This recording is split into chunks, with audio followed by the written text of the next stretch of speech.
You're good, Derek? Yep. Ladies and gentlemen, boys and girls, welcome to another session of the Diaspora series. Hashtag the Diaspora series. Ooh, I am excited. I am excited for the conversation that we are about to have.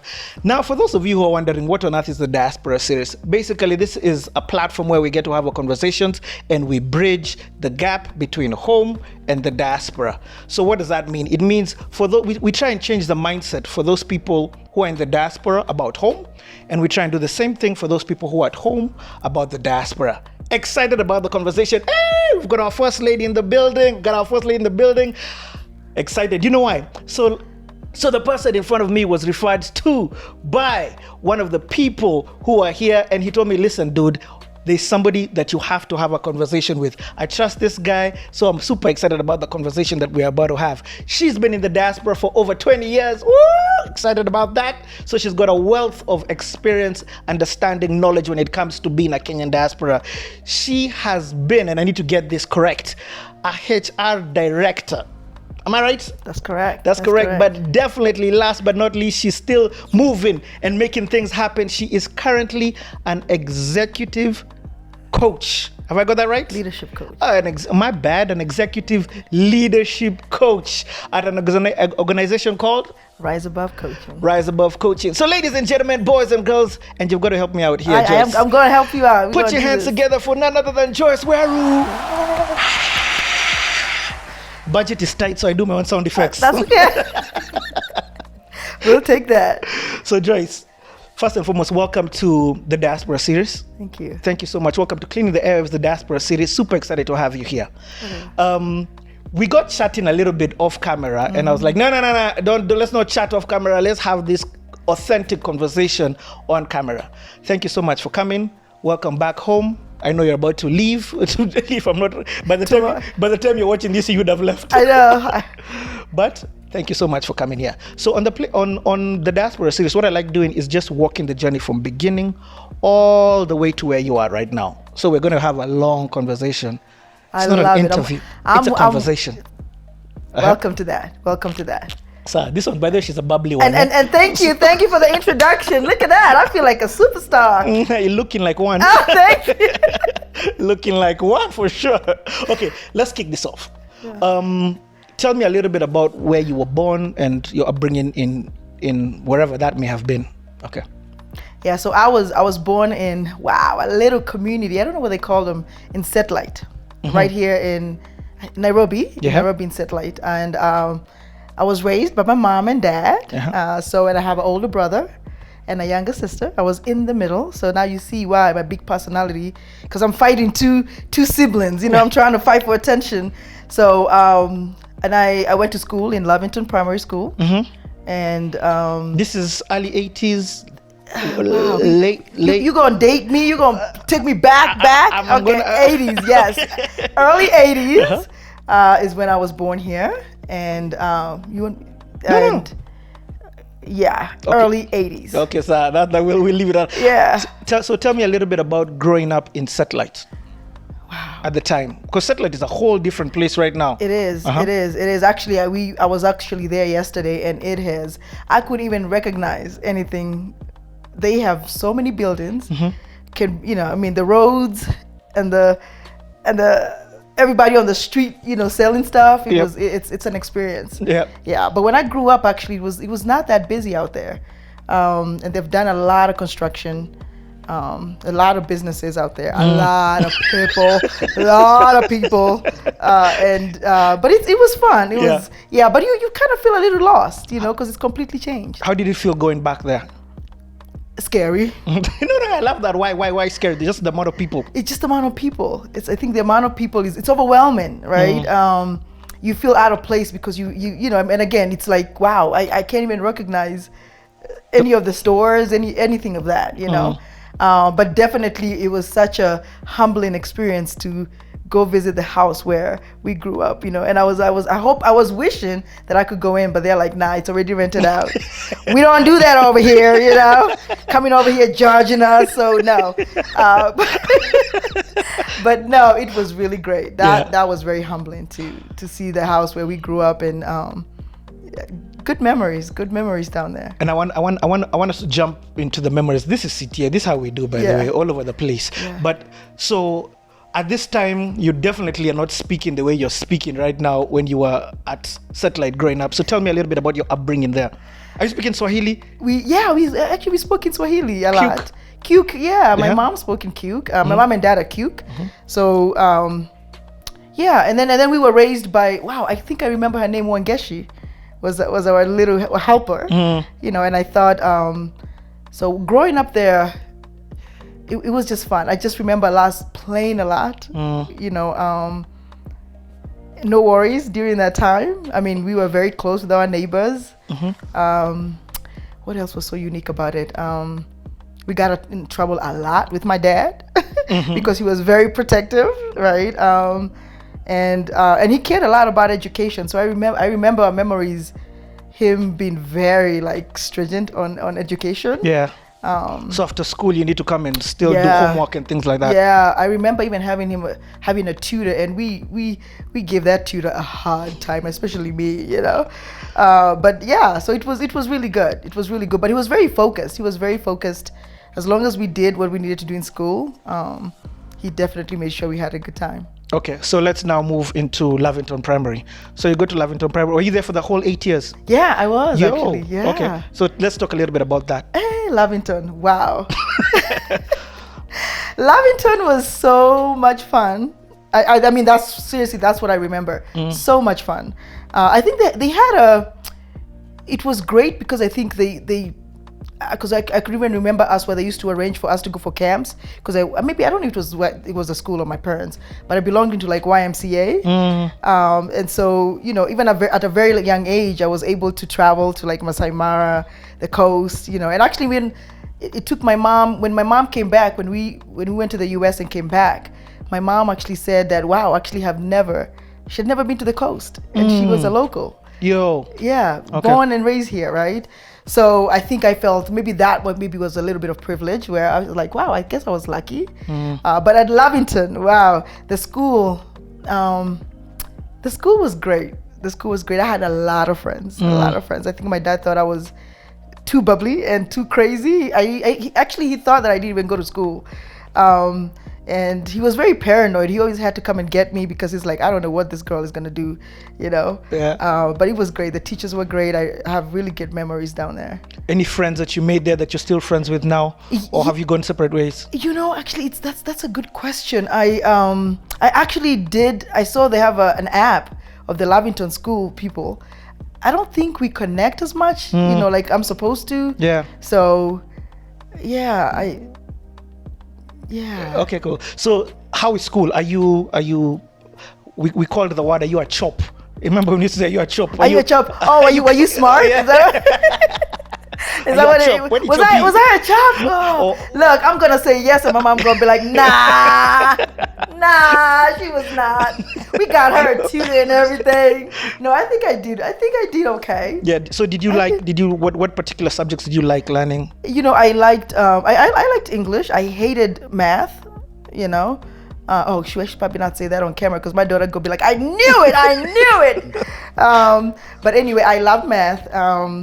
And I loved English. Yes. Let me say that. And everything else, because they had us a lot of science. I didn't like Swahili. I enjoyed French. I think we took a little bit of French. Okay. Yeah. Nice. I enjoyed making fun of the math teachers. That's what I did. Yeah.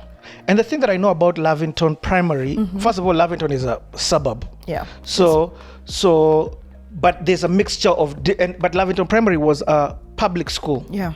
So of course we've got a mixture of different people all coming and uniting within that school. Yeah. Yeah. Yeah, and I think you're very right about that. I think the experience of, you are right, it's in Lavington, but people came from very different backgrounds, and even now when I look, actually that's a story I was trying to that was probably one of the things that make me so unique, is because you appreciated that difference of people, but when we were in that setting, it felt like it felt so united. I don't think I ever felt like, wow, this person is richer than me or not, or I'm richer than somebody else just because we're going to that school. I don't know if it's the same now, but I can't even remember feeling like different Yeah. from all the students, you know. Okay. I think they did a very good job at making sure, and maybe because we wore uniforms, you know, so maybe that could have been it. True.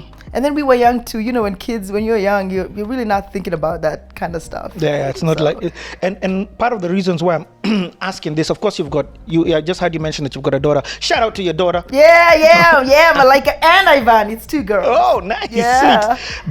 But what would you, girls. and now you're raising them up in the States. I am. So I am. you must definitely be able to see the differences between your primary school and what they're going through Yeah. in terms of schooling.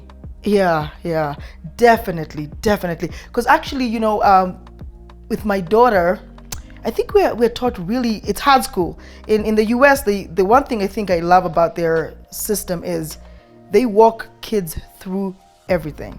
In terms of even like English, you know, I mean, how to even say the sound, you know, because we were never taught how to sound a letter like A, B, C, D, you know, and I think that's very unique.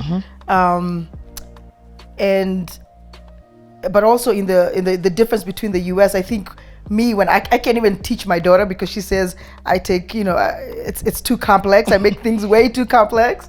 So most of the time, you know, I think they found a very simple way of education, but I don't know if that's a good thing or a bad thing. You know, I don't know. And I guess we'll find out, you know, as my kids grow up, right? But I think, there is a huge difference. There's a huge difference. Okay.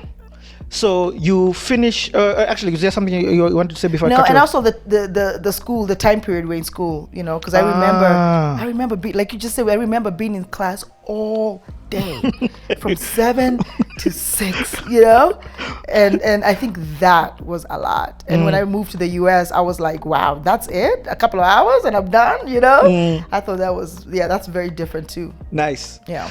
Okay, so you finish class 8. Did you do well? Can you remember your grade? Have you just chosen to block it off I somewhere? know, I have. I was like, man, I don't think I did that good when I was in 8th grade. Okay. So where did you go to after that?